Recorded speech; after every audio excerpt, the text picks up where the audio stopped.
Et c'est parti pour les chapitres 8, 9 et, espérons-le, 10 de notre livre qu'on suit, nous autres, là, qui est Starting Out with Python. Donc, on avait regardé la semaine passée les principes de liste et tuple, hein, nos premières collections de données. Mais en fait, on avait comme déjà vu une collection de données déjà par la bande qui était les chaînes de caractères, hein, parce que c'était une série de caractères. On n'en avait pas trop regardé c'était quoi la minutie des choses. Fait que le premier chapitre d'aujourd'hui va traiter sur ces chaînes, les chaînes de caractères en Python, toutes les différentes choses qu'on peut faire avec, c'est quoi les limitations des chaînes, puis toutes les différentes méthodes, toutes les différentes fonctionnalités qu'on peut apporter avec les chaînes de caractères. Donc, on y va et on chaîne. Fait que le principe, c'est que les chaînes de caractères, c'est en fait un amalgame d'un élément plus simple qui va être les caractères eux-mêmes. Donc, on avait parlé un petit peu de la table ASCII, hein, que quand on sauvegarde des caractères, derrière, c'est en fait des nombres. Puis, Python, lui, est capable d'agglomérer ça pour que nous, on reconnaisse ça comme étant des chaînes de caractères qui sont visibles pour nous. Puis, on va voir que pour Python, les chaînes de caractères, c'est un type pour différentes opérations, puis sur lesquelles on va pouvoir aussi utiliser différentes méthodes. Donc, un peu comme les listes, les chaînes de caractères, les strings, hein, en anglais, puis c'est le type str pour string. Ça va être aussi un objet. Ça veut dire qu'il va y avoir à l'intérieur des méthodes que je vais pouvoir utiliser pour trouver des choses, travailler des choses avec les chaînes de caractères. Fait qu'on avait vu hein, qu'on a la possibilité d'avoir des chaînes de caractères. Puis à partir de là, hein, on était capable de l'utiliser comme étant une variable. Là, je le roule pour la première fois, ça va prendre un petit instant. Puis le principe ici, c'est qu'on va voir tout ce qui est capable de faire de plus, surtout par rapport à ce qu'on a vu avec les listes. Donc, on va voir qu'on est capable de faire avec des listes, puis on va être capable de faire la même chose avec les chaînes de caractères. Fait que les chaînes de caractères, c'est aussi une collection hein, de caractères. Donc, la chaîne de caractères, il y a un V, il y a un O, il y a un I, il y a un C, il y a un I, il y a un espace, il y a un U, il y a un N, et ainsi de suite. Donc, le principe, c'est qu'il y a certaines fonctionnalités des listes, particulièrement l'utilisation de la boucle for, permet de sensiblement faire la même chose pour itérer sur chacun des caractères. Donc, le principe ici, c'est que j'ai envoyé dans le in, à la place d'utiliser une liste directement ou à la place d'utiliser une fonction range, on va avoir ici l'itérateur, le compteur, qui va permettre de recevoir chacun des éléments de la collection de la chaîne, donc chacun des caractères individuels qui va nous permettre d'itérer hein, sur cette boucle-là. Donc, on a le print, m'affiche tous les éléments à l'intérieur de la chaîne. On a ensuite, même chose. Donc, on a aussi la possibilité d'utiliser l'opérateur de position, hein, les doubles crochets carrés qu'on avait utilisés avec la liste. Donc, on peut utiliser l'indexation pour être capable d'aller chercher un élément spécifique. Pardonne-moi. On a donc la possibilité, il faut que j'écrive ici, de partir de la chaîne, d'utiliser le caractère d'index et d'être capable d'aller utiliser une position pour être capable de travailler avec l'élément. Donc ici, on va y aller avec... on l'identifie plus facilement. Donc on peut voir ici, c'était à l'index 2, c'est la valeur i. Fait que si on se souvient, les index commencent à 0. Donc l'index 0, c'était un V, l'index 1, c'était le O, puis l'index 2, c'était le i. Okay? Ça veut dire qu'on peut aussi utiliser, puis ça va être une autre chose, on va pouvoir utiliser la fonction len pour être capable d'aller chercher les mêmes infos que ce qu'on avait fait avec les listes.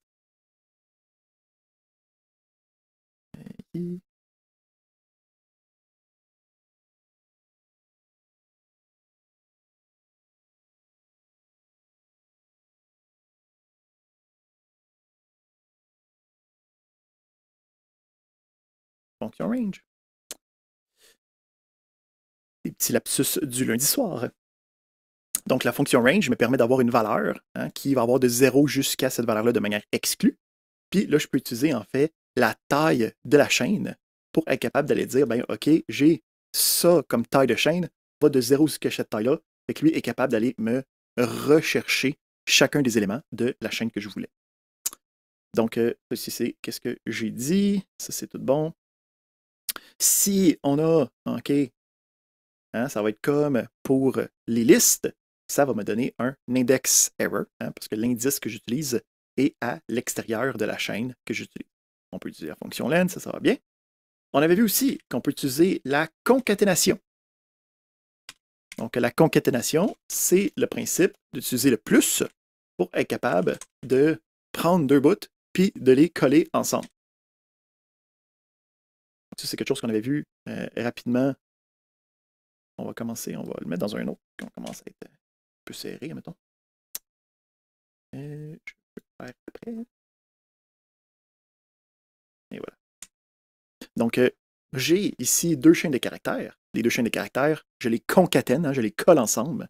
Donc, je peux ici construire à partir de deux chaînes déjà existantes une nouvelle chaîne avec les deux. Qu'est-ce que des accumulations avec les chaînes? Fait que ici, on peut utiliser notre raccourci qui était le plus égal, hein, qui était la même chose que d'écrire chaîne 2 plus quelque chose. Donc, je peux remplacer ça par plus égal. Puis, on peut avoir un ajout qui se fait au fur et à mesure. C'est la concaténation de, en fait, cette chaîne-là, suivie de cette chaîne-là, suivie de cette chaîne-là. Qu'est-ce qu'il faut se souvenir ici, c'est qu'il n'y a pas d'espace, c'est pas un print. Donc, si je voudrais avoir des espaces entre chacun, ben, ce serait à moi de les rajouter manuellement pour que l'information soit séparée à l'intérieur. Quelque chose qui est important de comprendre, puis la chose qui différencie pas mal de choses qui sont semblables, c'est que les chaînes sont immuables. Qu'est-ce que ça implique, ça? Ça veut dire qu'on ne peut pas modifier leur contenu une fois qu'ils ont été créés. Donc, on avait vu qu'on peut utiliser l'opérateur d'index pour être capable d'aller chercher des informations. Liste normale, je ne peux pas aller modifier le contenu de la liste. Donc, ici, on peut voir ici qu'on a une erreur de type, puis que ça nous dit que les objets de type str, les objets de type string, ne supportent pas item assignment, donc ne supportent pas l'assignation dans une position quelconque. Chaîne des caractères qui a déjà été écrite, qui a déjà été considérée. Par contre, il n'y a rien qui nous empêche d'en créer une nouvelle. Okay? Donc, c'est pour ça que je suis capable d'écrire des choses comme ça. Où c'est que je prends la chaîne 3 courante, j'y rajoute une nouvelle information, puis, oups, on va faire un print. Là. Donc, j'y rajoute une nouvelle information, utiliser, j'en ai donc créé une nouvelle. C'est ça qui est important de comprendre, c'est qu'à chaque fois qu'on a une chaîne, puis qu'on dit qu'on ajoute ou qu'on colle, ou on crée une nouvelle chaîne. Fait qu'on ne modifie pas la chaîne déjà existante. Donc ici, on peut dire que si je fais chaîne 3 est égal à Z, ça donne une erreur. Donc, il faut toujours se rappeler que les chaînes sont immuables. Ensuite, on a toutes les fonctionnalités aussi. On va voir qu'il y a des méthodes, puis il y a aussi d'autres fonctionnalités qui se transfèrent aux chaînes, dont le slicing. Okay? Donc, en anglais, ça s'appelle le slicing. En français, on appelle ça le tranchage ou de faire une tranche d'une chaîne. Donc, à partir d'une chaîne quelconque, donc je vais prendre ma chaîne 3, sélectionner juste une partie de la chaîne. Donc, à partir de la chaîne 3, je peux avoir, encore une fois, mes crochets carrés d'indexation. Puis, à l'intérieur des crochets carrés d'indexation, qu'est-ce que je vais avoir? Je vais avoir deux valeurs séparées par un 2 points. Puis, ça va m'indiquer d'avoir une plage de différents éléments, une tranche. Hein, ça la coupe, une slice de mon tout. L'indice de début, donc le premier élément qui va être sélectionné. Puis le deuxième, ça va être la fin. Donc le dernier élément, puis faire attention, ça va être exclu. Ici, en marquant 2.7, ça va aller chercher à partir de l'index 2. Hein, puis on n'oublie pas, ça va être 0, 1, 2. Puis ça va aller chercher jusqu'à l'index 7 exclu, donc jusqu'au 6e. Donc si on regarde ici, si on part de l'index 2, ben, B, c'était notre 0. O, c'était notre 1, 3, 4, 5, 6. Puis pas 7. Hein, 7, je l'exclus. Donc, je peux aller chercher juste une slice spécifique de la chaîne. Donc, je peux aller chercher avec juste un indice. Donc, j'utilise 2 points, mais il y a un des 2 bords que je mets rien. D'un des bords, si le bord où c'est que je mets rien est à gauche, c'est la même chose que si j'avais écrit 0. Donc, ça va tout simplement aller jusqu'au début de la chaîne. Inversement, si je prends mon index et je mets un 2 points, puis je mets rien après le 2 points, ça va automatiquement aller jusqu'à la taille de la chaîne directement écrite après. Donc, je peux avoir ici des raccourcis qui me permettent d'avoir du début jusqu'à quelque chose, puis de quelque chose jusqu'à la fin automatiquement. J'ai une question de Oui, Jamal. bonjour monsieur. Dans le fond, si on veut aller chercher le dernier. Donne-moi un instant, Jamal, je Okay. t'entends mal. Je pense que c'est mon audio. Est-ce que vous m'entendez?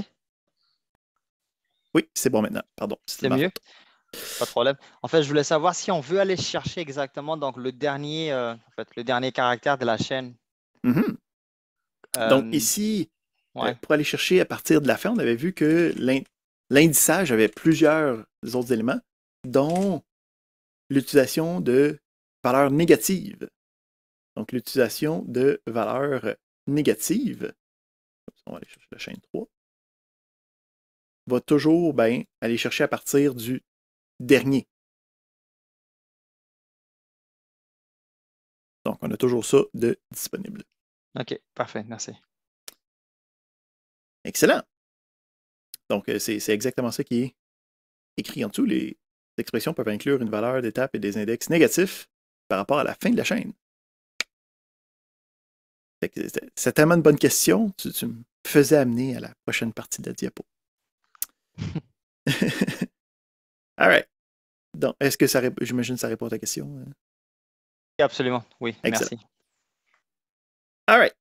Fait que on peut aussi avoir des tests ou des recherches qu'on va pouvoir faire à l'intérieur des chaînes de caractères. Donc, on peut utiliser le in comme étant une condition. Donc, on va faire la chaîne 3, je fais un print, hein, on se souvient que c'est bonjour, avec un Z. Puis le principe, c'est que je peux demander, est-ce que jour, c'est dans ma chaîne 3? Fait que, en demandant, est-ce que cette partie-là se retrouve quelque part à l'intérieur, mon print est capable de voir avec le in que, oui, effectivement, le jour est à l'intérieur du bonjour Z, puis ça me donne le true. Évidemment, si on a quelque chose qui ne se retrouve pas dans la chaîne, comme ziz, on peut ensuite avoir un false, okay, qui indique. Ça ne m'indique pas la position. On va voir qu'il y a d'autres choses pour m'indiquer la position. C'est vraiment juste pour savoir est-ce que ça existe ou pas à l'intérieur de la chaîne. On a ensuite un paquet de méthodes disponibles.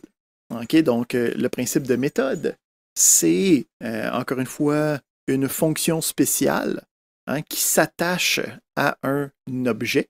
On va rejaser tantôt comment créer ça. Mais le principe, c'est que les chaînes de caractères ont une panoplie de méthodes qui nous permet de nous aider, nous faciliter la vie avec la recherche, la création de chaînes, plein d'éléments qui viennent avec. Donc, à partir de la chaîne, je vais pouvoir mettre un point, mettre le nom de la méthode, des parenthèses avec les différents paramètres.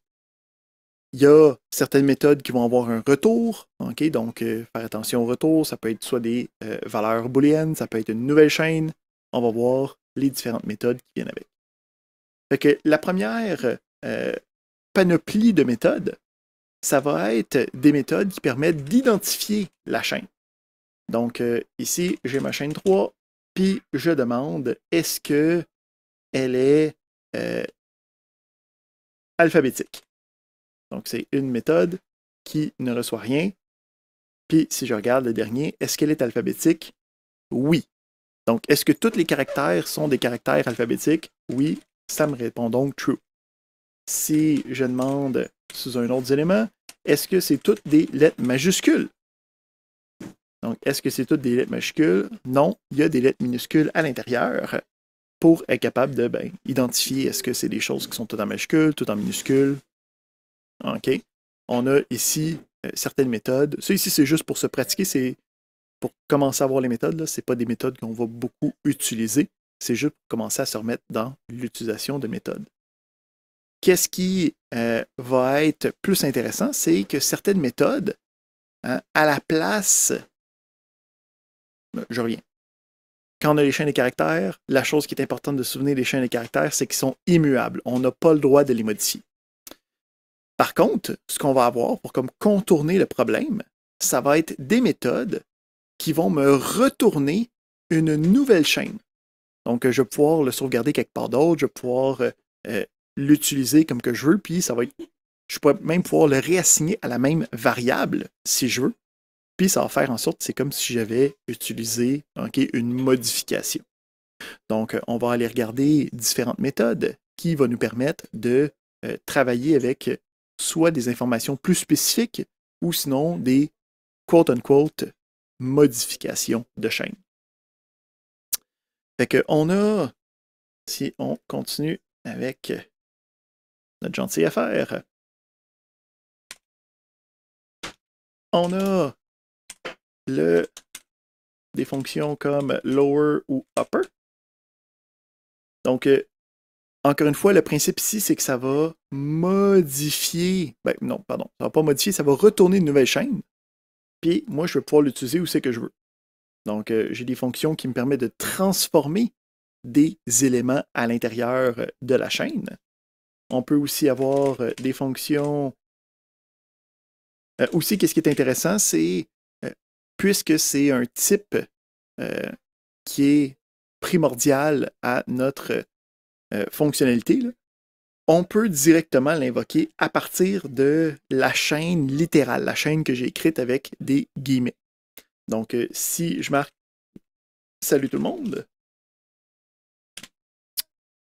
je peux directement invoquer le upper à partir de cette chaîne-là. OK? Fait que, qu'est-ce qui est intéressant aussi? On avait vu la semaine passée avec les outils de fichiers qu'on utilisait la fonction airstrip. Puis on était comme, ça va enlever des affaires, là, puis ça va être correct. Là. Donc, on a le même principe ici, où on a la fonction qui revient. Là. Donc, le airstrip, ça va nous retourner une nouvelle version de la chaîne avec des choses enlevées, soit à gauche, soit à droite de cette chaîne-là. Ici, si j'ai le bonjour avec point d'exclamation, je peux utiliser le strip, airstrip ou lstrip. Strip enlève des deux bords. Airstrip, c'est right strip, ça l'enlève à droite. Lstrip, c'est left strip, ça enlève à gauche.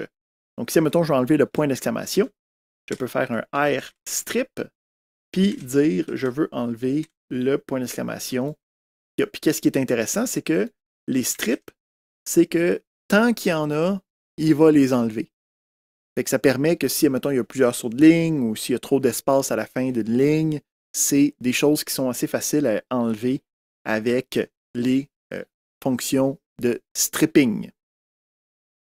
Donc, on a ces fonctions-là qui me permettent de faire des modifications entre guillemets de chaîne, qui n'est pas des modifications, hein, c'est une nouvelle version de la chaîne avec des éléments modifiés à l'intérieur. On va aussi avoir des pour le positionnement ou pour de la détection de patterns. Fait qu'on peut avoir salut tout le monde.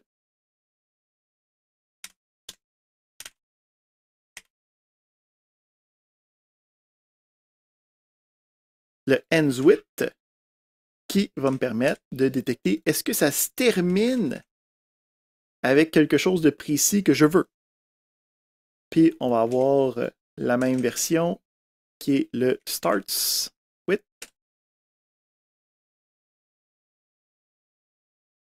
okay, qui permet de voir est-ce que ça commence avec la chose que je veux. Donc, si tu as une ligne de texte, OK, puis tu te demandes, ben là, j'ai comme 3-4 choix, tu peux avoir ici une manière facile et rapide de détecter est-ce que c'est le bon type de liste, c'est le bon type d'information.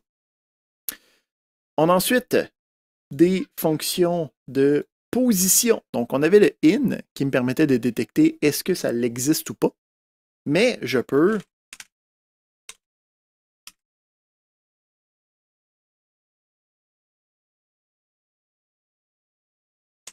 utiliser le find qui va me permettre d'indiquer une position à laquelle il a trouvé une information.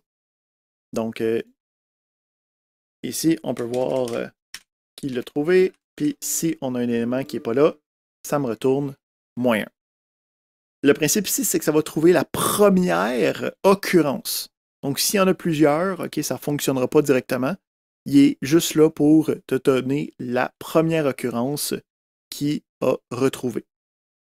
On va aussi avoir le replace qui va prendre un pattern puis qui va le remplacer par un autre.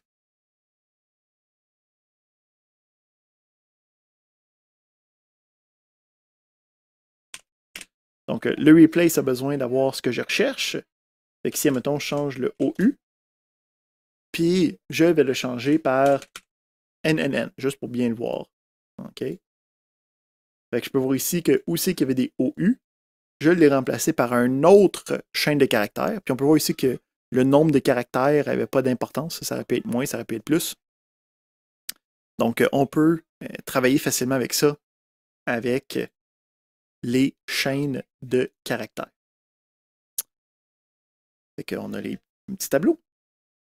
On est capable d'avoir des opérateurs de répétition. Fait que vous voyez ici les chaînes de caractères, c'est vraiment, il n'y a rien de nouveau dans leur concept. C'est vraiment juste un amalgame de d'autres concepts puis un paquet de méthodes. Fait que c'est vraiment juste de savoir c'est quoi qu'on est capable de faire pour être capable de se pratiquer puis être capable de traiter ultimement de nos fichiers texte puis nos fichiers de données qu'on avait vus la semaine passée. Donc, quand on a des fichiers texte, on va pouvoir être capable de lire les lignes. Les lignes, c'est des informations, mais ce n'est pas nécessairement la forme que je veux. Là, je vais avoir des options pour être capable de travailler avec ça. J'ai aussi l'opérateur de répétition. Fait que, salut, x3. Donc, le symbole étoile me permet de répéter un peu comme on pouvait répéter les chaînes de caractères aussi. Parfait. OK.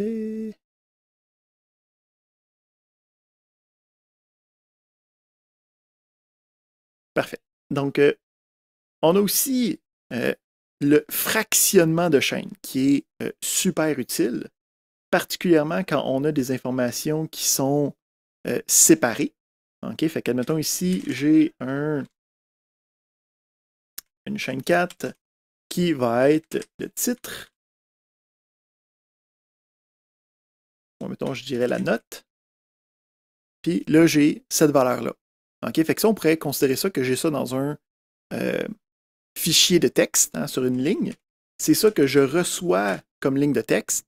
Puis là, moi, j'ai besoin d'extraire la note seulement. Fait que, qu'est-ce qui est intéressant, c'est on est capable d'utiliser la méthode split pour être capable d'indiquer un séparateur naturel de notre élément.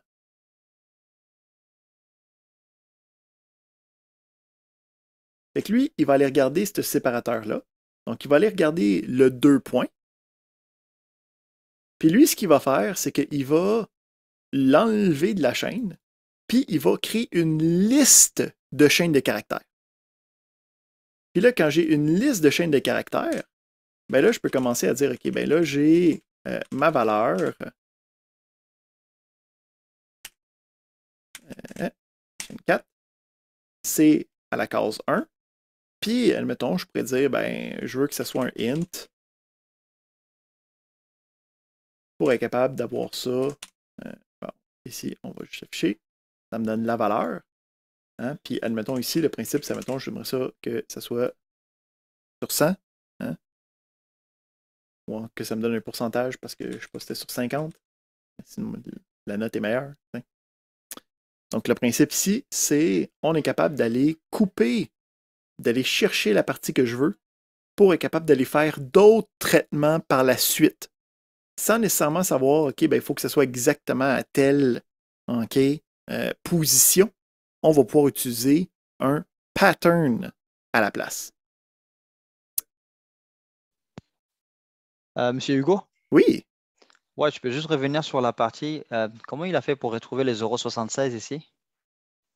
Fait que ici, le principe, c'est que, bon, .76, il l'a trouvé en prenant le. Parce que ici, je disais que c'est une note sur 38, mettons sur 50. Là, je veux trouver c'est quoi le pourcentage de ça. Fait que le principe ici, c'est que je veux isoler le 38. Fait qu'en utilisant la méthode split, en disant split-le sur le 2 points, lui, ce qu'il a créé, c'est une liste avec 2 cases. Dans la première case, il y avait la partie à gauche du 2 points. Puis dans la partie de droite, il y avait la partie de droite après le 2 points. Fait que ça, c'est une liste avec une case 0 et une case 1. Puis là, je suis capable de dire la case 1, ce texte-là, convertis-le en int, convertis-le en valeur numérique. Puis une fois qu'il est en valeur numérique, ben là, je peux commencer à faire des opérations mathématiques dessus. Ok, divisé par 50 après. Ok, parfait. Puis le principe ici, c'est que s'il y en a d'autres, la liste va juste s'agrandir par rapport aux différents séparateurs. Donc le split, c'est très puissant. Ça me permet de vraiment découper indépendamment, parce que là, ici, mettons que j'ai justement les 2 valeurs. Ben là, dépendamment de il y a combien dans le deuxième, puis il y a combien, tu sais, là, les positions ne sont pas tout le temps les mêmes. Le principe, c'est qu'on utilise un pattern à la place pour être capable de couper aux bons endroits pour avoir le bon calcul, les bonnes informations. Monsieur Hugo, j'ai Oui, une question, s'il vous plaît. certainement. Concernant la fonction split, est-ce qu'elle a 2 rôles? Enlever les 2 points et transmettre les chaînes de caractères à une liste? Exactement. J'ai pas Donc, ça compris. enlève le délimiteur, puis OK. ça découpe les éléments pour les mettre dans une liste par la suite. OK, donc 2. OK, parfait. Merci beaucoup. J'ai eu une question. Certainement. Liste chaîne 4 divisé par liste chaîne 4 en le 1, ça donne juste n. Ben, ça me donne en fait le 388. Là. Ah, le 0 est un autre. OK, c'est parfait. Merci. Excellent. Fait que ça fait le tour de ce que je voulais regarder avec les listes.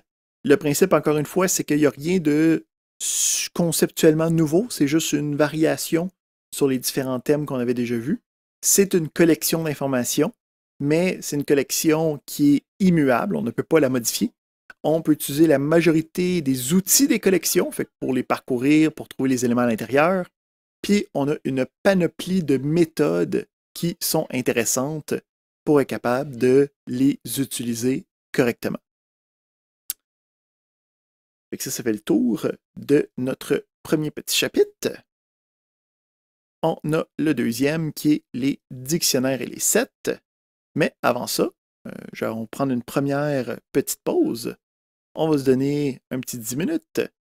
Fait qu'on reviendrait à 6h50.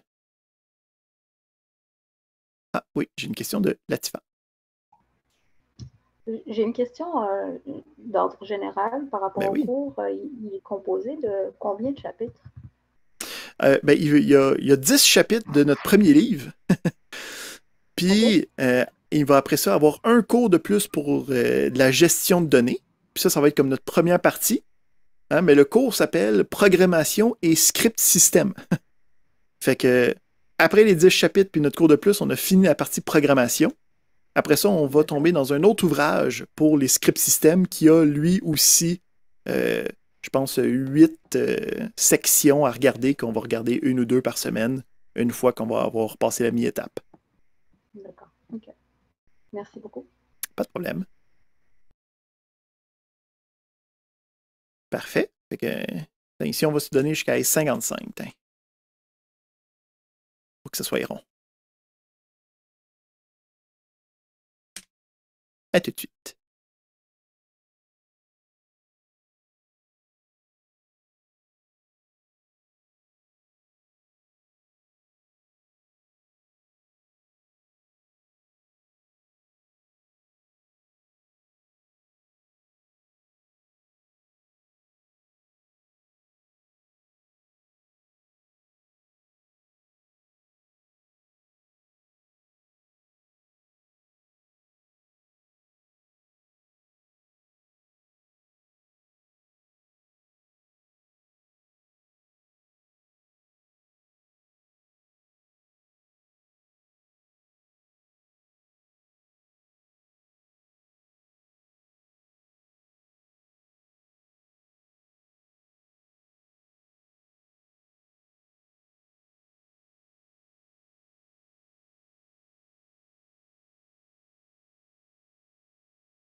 All right. On est de retour. Donc, on regarde notre deuxième sujet de la journée, qui est les dictionnaires et les sets. Donc, c'est un autre, deux autres collections, okay, deux autres manières de sauvegarder de l'information à l'intérieur d'une seule variable, en fait, de sauvegarder un paquet de différents types d'informations à l'intérieur d'une seule variable. Fait que, on va commencer avec le principe de dictionnaire. Donc, jusqu'à présent, la collection qu'on avait regardée, c'était la liste, hein, puis les chaînes de caractères, qui était capable de numéroter les informations avec des indices qui nous permettaient de les retrouver au bas endroit. Les dictionnaires, ça va être le même principe. On va avoir une collection d'informations qui va être sauvegardée, mais la manière d'y accéder ne sera pas par une numérotation. À la place, hein, ça va utiliser en fait le même principe que son nom, qui est d'être un dictionnaire d'informations. Ça va utiliser le nom de quelque chose, un mot-clé, puis derrière ce mot-clé-là, il va y avoir l'information, la description. Hein, donc, dans la même manière que quand on a un dictionnaire, quand je veux rechercher quelque chose, qu'est-ce que je recherche? Je recherche le mot pour avoir la définition. Ben là, ici, avec les dictionnaires en Python, notre deuxième grande collection, ça va être des clés, des mots-clés qui vont être attachés à des valeurs. Donc, il n'y aura plus le principe d'ordonnancement avec des numéros. Ça va être de la sélection à travers des mots-clés. Donc, comment est-ce que ça fonctionne?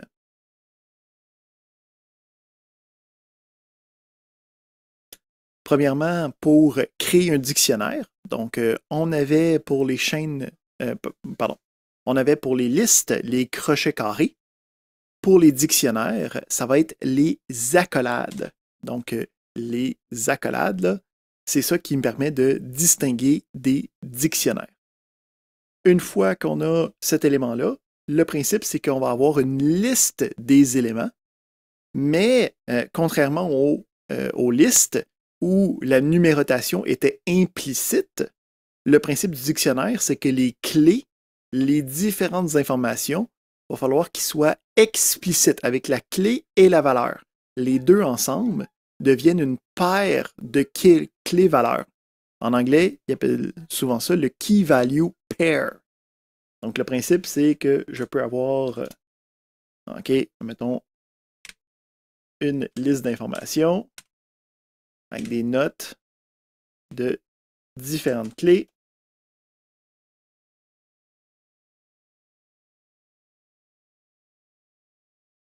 Donc, ça ici, c'est un dictionnaire avec deux éléments, hein, parce que chaque élément, c'est sa paire de clés et la valeur qui s'y rattache.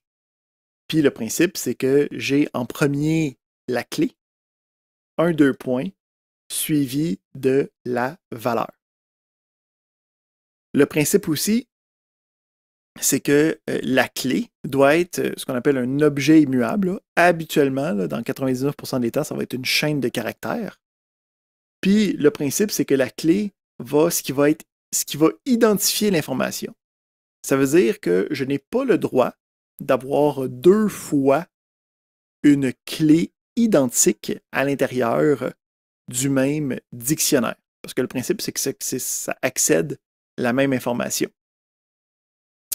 Donc, on est capable de créer des dictionnaires avec des clés et des valeurs. Une fois qu'on a cette prémisse-là, on va vouloir aller chercher les informations dans le dictionnaire. Donc, on va être capable d'utiliser la même technique d'accesseur, qui est les crochets carrés, qui va nous permettre d'aller chercher à l'intérieur. On peut voir ici que l'environnement est comme conscient là, de ce qu'il y a à l'intérieur. Là. Donc, en utilisant à l'intérieur des crochets carrés, donc faire attention, là, même si le dictionnaire lui-même est créé avec des accolades, pour accéder aux informations, c'est toujours avec des crochets carrés. Mais à place d'un indice à l'intérieur du crochet carré, je vais pouvoir mettre le nom ou l'information de la clé.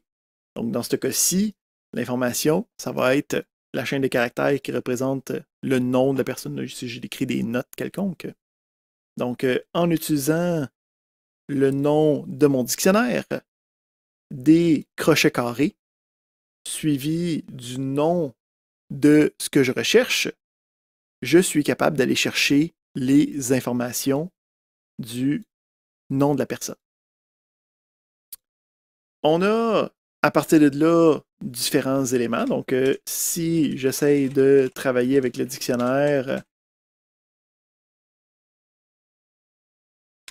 et que j'utilise une clé qui n'est pas existante, ça ne fonctionne pas. Okay, donc, on a le key error comme on a habituellement. On peut essayer de faire des recherches de clés. Donc, le principe ici, je peux dire, est-ce que Anne est dans le dictionnaire 1? Donc, lui, ce qu'il va faire, c'est qu'il va chercher pour la clé à l'intérieur. Donc, faire attention, on travaille toujours avec les clés. Donc, ici, Hugo est dedans. Puis, si je commence à chercher des valeurs, ça ne marchera pas. Okay? Donc, la recherche se fait toujours avec les clés du dictionnaire. Si je veux modifier les éléments, donc les dictionnaires sont mutables, okay? Je peux les modifier, ce n'est pas un problème. Donc, premièrement, je peux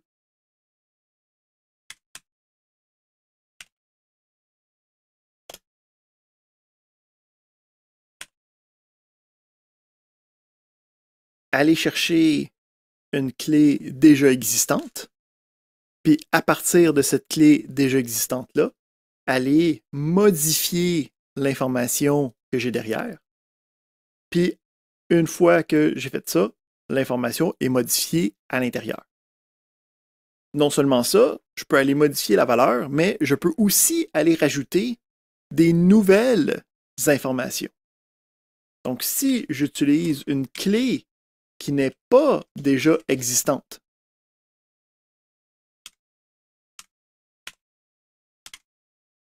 donc si j'utilise une clé qui n'existait pas préalablement, puis que j'essaye d'y assigner quelque chose de nouveau, faire attention, c'est pas la même chose que tantôt, là. Tantôt, on essayait d'aller lire une information avec une clé qui n'existait pas. Dans ce cas-là, ça génère une erreur. Mais quand j'essaye d'assigner quelque chose de nouveau dans une clé qui n'est pas existante, ça le rajoute à mon dictionnaire sans problème avec la nouvelle valeur. Encore une fois, l'information est sauvegardée sous forme de clé et de valeur. Donc, on est capable de rajouter des éléments à un dictionnaire juste en essayant d'y assigner à une clé non existante. On est capable de faire l'inverse et de supprimer des éléments. Donc, pour supprimer des éléments, c'est une fonction spéciale qui doit utiliser le keyword del pour delete. Donc, je peux dire dans mon dictionnaire, je ne veux plus avoir Bob, et à partir de là, j'ai Bob qui est supprimé du dictionnaire. Donc, c'est comme les listes, okay? C'est complètement mutable. Il n'y a pas de limitation à ce qu'on fait avec les dictionnaires. On est capable de travailler avec la fonction len pour les dictionnaires.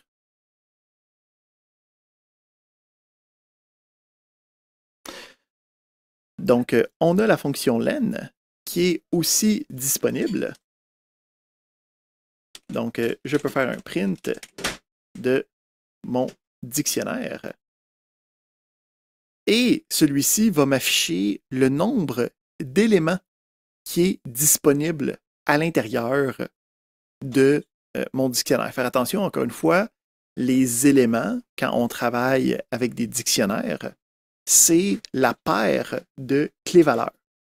Donc, quand on parle d'une paire de clés-valeurs, c'est la clé et la valeur. Les deux ensemble, ça fait un élément. Fait que même s'il y a 4 informations, 2 clés, 2 valeurs, là, il y a juste 2 éléments fonctionnels qui s'utilisent à l'intérieur de mon dictionnaire. OK? Donc ici, quand je fais le len de mon dict 1, j'ai juste 2 informations. Qu'est-ce qui est intéressant aussi, c'est que le dictionnaire n'a pas besoin d'être homogène, pardon. Il peut être hétérogène dans les types des données. Donc, je peux avoir des informations comme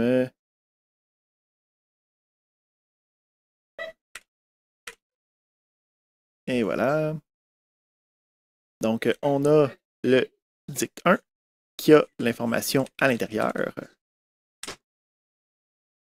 Puis l'information, OK, on avait des valeurs numériques, mais on a aussi des valeurs textuelles, OK, qui peuvent être à l'intérieur. Puis on pourrait même avoir des valeurs dans des valeurs, là. Fait que ici, on pourrait avoir un autre élément qui serait une liste.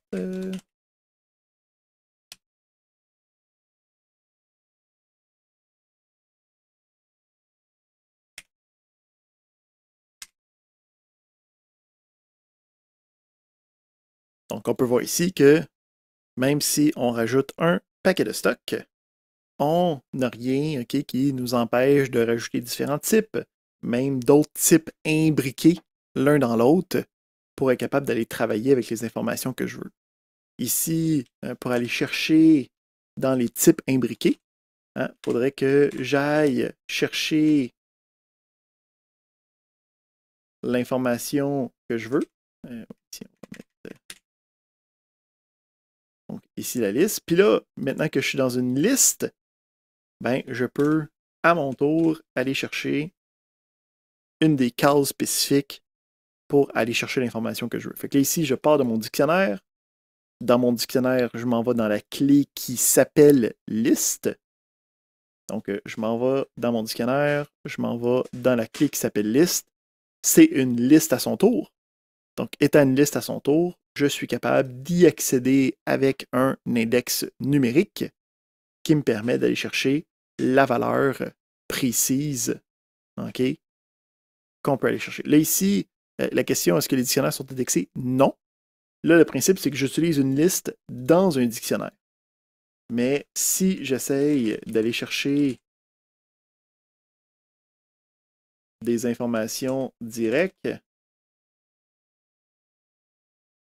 OK, ça va me dire que 1, ça n'existe pas. Pourquoi? Parce que, en fait, le 1 peut être, puis comme n'importe quelle autre valeur numérique, je peux avoir comme clé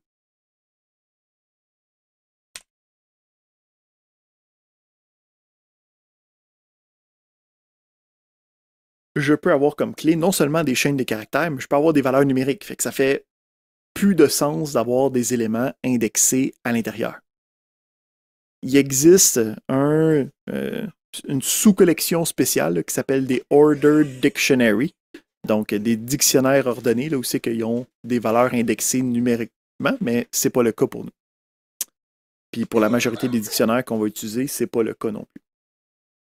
Donc, on est capable de travailler avec ces dictionnaires-là.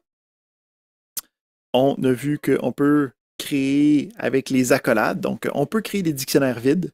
OK? Donc, avec juste des accolades vides ou en utilisant en fait la fonction dict. Puis, on peut ajouter au dictionnaire comme on veut. Qu'est-ce qui est intéressant, c'est qu'on va quand même être capable de boucler sur chacun des éléments du dictionnaire.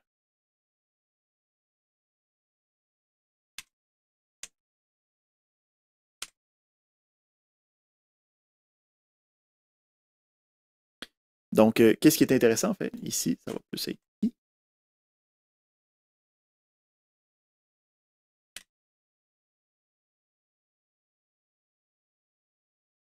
On va le mettre au complet.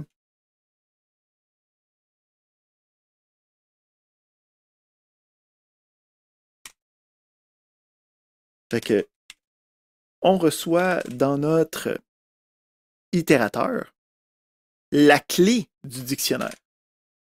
Fait que si je veux l'utiliser, hein, je vais avoir la clé qui va être les différentes clés de mon dictionnaire. Puis à partir de là, on va pouvoir réutiliser le dictionnaire avec notre accesseur et en utilisant la clé derrière pour être capable de le représenter, être capable d'aller chercher l'information. Faire attention ici, c'est dans un ordre quelconque, mais l'ordre n'est pas garanti. Okay? Donc derrière, lui, il est store d'une manière spéciale. Okay? Fait qu'à l'interne, oui, ils sont ordonnés d'une manière spécifique, mais cette manière-là, c'est pas aucune manière qu'on pourrait nous penser. Okay? Ça utilise du hashing que nous, on ne verra pas dans le cours. Là. Le principe, c'est que tu ne peux pas avoir de garantie sur l'ordonnancement des éléments. Tu vas tous les avoir, mais tu ne peux pas tu peux pas savoir d'avance ça va être quoi la chose. Parfait. Ici aussi, le principe, c'est que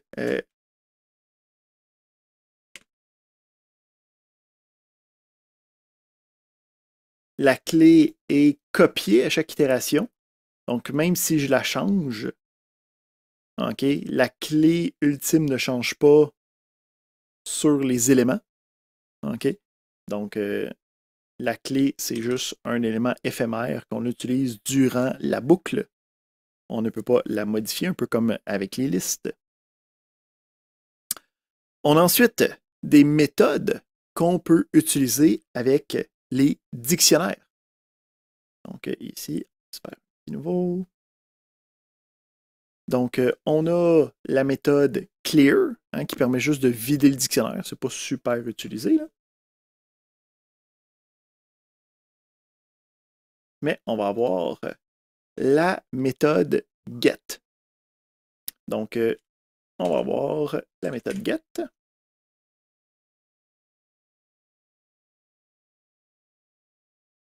Donc, la méthode get me permet, en gros, c'est un peu la même chose, hein, que l'opérateur avec des crochets.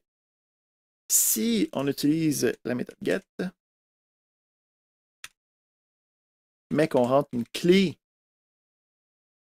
qui n'est pas là, ça va nous retourner none. Donc, le get est intéressant parce que, contrairement au crochet carré, si la valeur n'existe pas, ça ne génère pas une erreur. Ça veut dire que le programme peut continuer, puis je peux commencer à aller chercher des informations additionnelles. Si je veux, je peux aussi avoir un deuxième paramètre à mon get qui va être la valeur par défaut qui va être retournée si la clé était inexistante. Donc, différentes manières d'accéder à mon dictionnaire. Avec les crochets, s'il n'y a aucune clé disponible, ça génère une erreur. Avec le get, ça retourne none, hein, qui est le manque d'information, le vide. Puis, on a le default qui va me retourner cette valeur-là s'il n'est même pas là. Juste une question, M. Hugo. Oui. Oui, pour la méthode get, dans le fond, ici dans l'exemple, en fait, vous avez utilisé get Hugo. Fait que dans le fond, ça ne devrait pas retourner l'élément de Hugo. Parce que là, effectivement, ça qui est ramène... 99. OK, ouais. D'accord. OK, fait que ça ramène donc l'élément de chacun de caractères, quoi, dans le fond. La valeur qui est associée à la clé. Ouais. À la clé, OK. Good.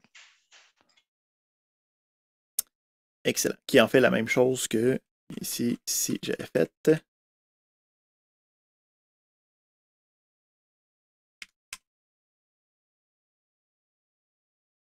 les deux.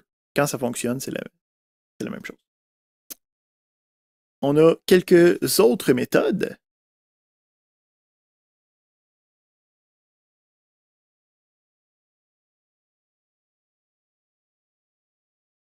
Donc, on a items qui va me permettre d'avoir une liste. OK, donc, c'est un type spécial, là, mais c'est une liste avec des crochets carrés de tuples avec les deux informations à l'intérieur. Donc ça, je peux commencer à l'utiliser avec une book for.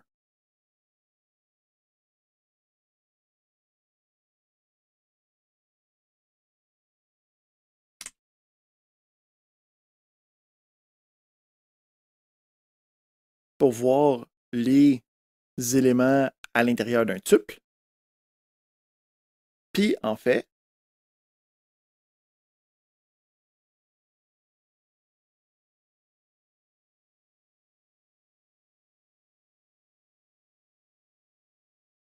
il me semble que c'est comme ça. Ouais. Je peux, avec ma book for, être capable de faire ce qu'on appelle une déconstruction. Fait que le principe, c'est que ça me donne des tuples qui ont deux éléments. Ben, ici, je dis, fais-moi en deux, un qui s'appelle qui, un qui s'appelle val. Puis, à partir de là, je vais pouvoir aller les utiliser comme bon me semble. Fait que je vais directement avoir la valeur au besoin, puis je vais avoir la clé au cas où je voudrais aller modifier le contenu. Donc, items me permet d'avoir une liste de tuples avec les clés et les valeurs ensemble. On a aussi la méthode keys, qui est en fait la chose qui est utilisée quand j'utilise la boucle for tout seul. Là. Ça me retourne juste une liste des clés.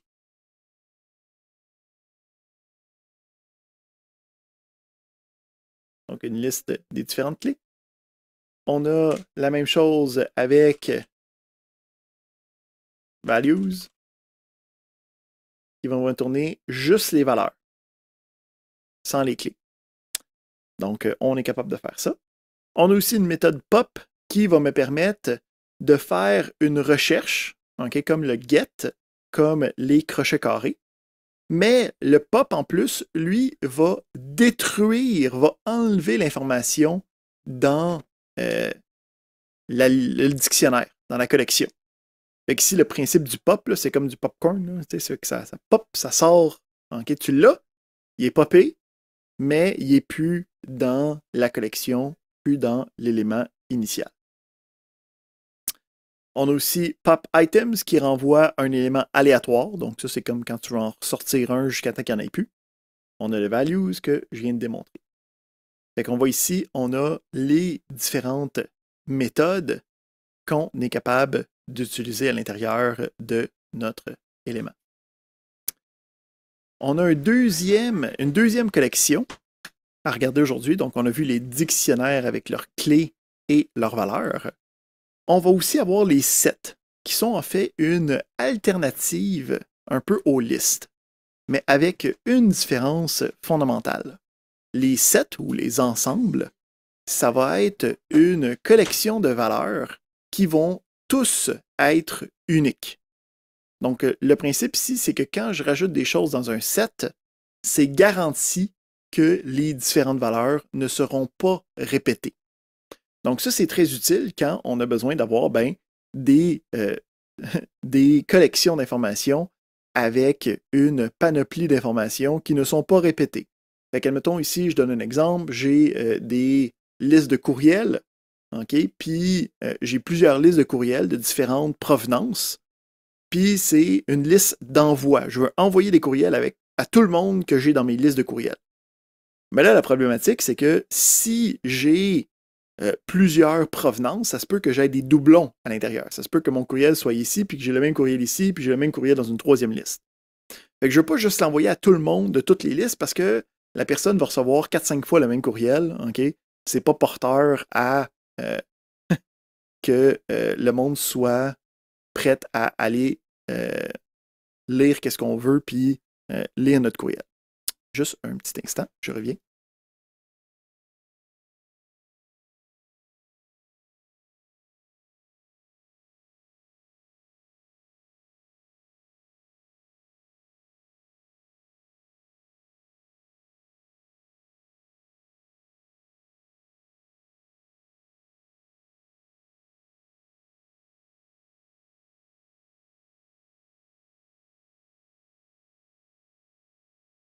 Oui, pardon. Donc, on a les sets qui sont des ensembles d'éléments uniques. Comme les dictionnaires, les informations ne seront pas ordonnées. Ça veut dire qu'elles ne sont pas numérotées. Je ne pourrais pas accéder au troisième élément du set. Pourquoi? C'est parce qu'à l'interne, pour s'assurer que les éléments sont uniques, c'est un peu compliqué, là, puis ça utilise des méthodes pour être capable de déterminer est-ce que l'élément est déjà dans le set ou pas. C'est comme ça que lui, il travaille à l'interne, fait qu'il n'est pas capable de nous sortir cette information-là d'une manière facile et conviviale. Fait qu'on va aller regarder comment est-ce qu'on travaille avec les sets. Premièrement, les sets, deux manières de les utiliser. On peut avoir l'utilisation d'accolades, mais cette fois-ci avec seulement des valeurs à l'intérieur. On peut aussi avoir un set avec des arguments vides, là, mais admettons ici, j'ai un set avec des accolades. Fait que le principe, déjà là, OK, j'ai fait exprès, j'ai mis deux fois la même valeur à l'intérieur du set.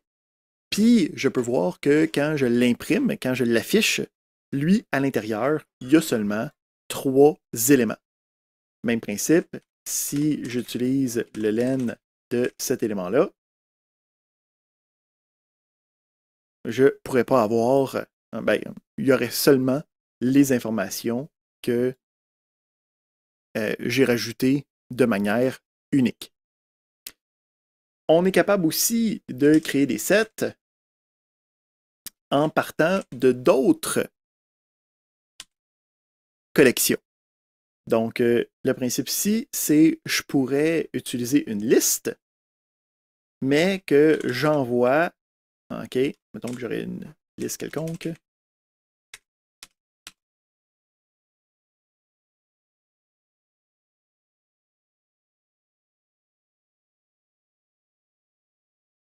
Donc, je peux utiliser la fonction de conversion, qui est le nom de la collection, set dans ce cas-ci, lui envoyer une collection qui va être capable de prendre les éléments à l'intérieur et la convertir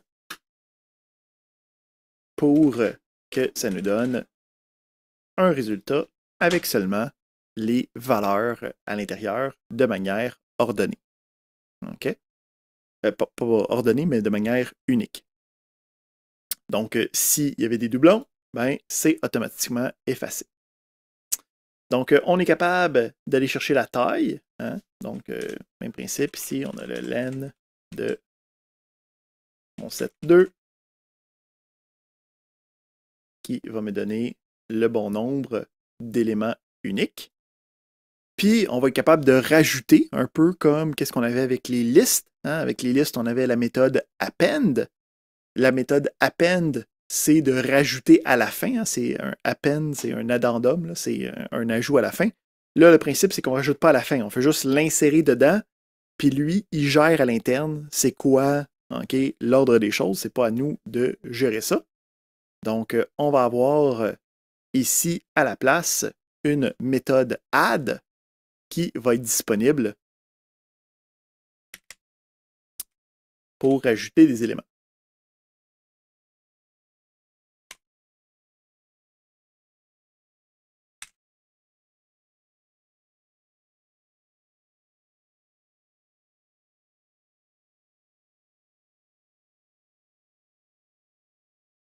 Encore une fois, le principe, c'est les doublons vont automatiquement être effacés. Il n'y a pas d'erreur si j'essaie d'en rajouter. Comme là, ici, dans mon set 2, là,